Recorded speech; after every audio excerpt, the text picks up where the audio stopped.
তো দুর্বৃত্তরা ওদিক দিয়ে আসে জামাত ইসলাম এবং ওই বিএনপির লোকরা আসিয়া আমাদের আমাদের এই চরমনাইয়ের হুজুরের উপরে হামলা করছে।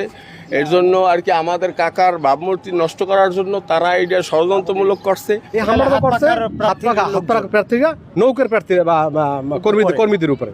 এই জায়গায় সকাল থেকে আমি আমাদের এই সাবেরা খাতুন আর এই উদান স্কুলের দায়িত্বে আমরা ছিলাম, ঠিক আছে। তো আমাদের 2-3 জন বাইরে আমরা মিললে আমরা এটা চালাইতেছিলাম, ভালোই চলছে। তো পরবর্তীতে আমরা যখন আমরা একটু নাস্তা করতে যখন আমরা একটু সাইডে যাই, তখন এই সময় কিছু দুর্বৃত্তরা ওদিক দিয়ে আসে জামাত ইসলাম এবং ওই বিএনপির লোকরা আসিয়া আমাদের আমাদের এই চরমনাইয়ের হুজুরের উপরে হামলা করছে।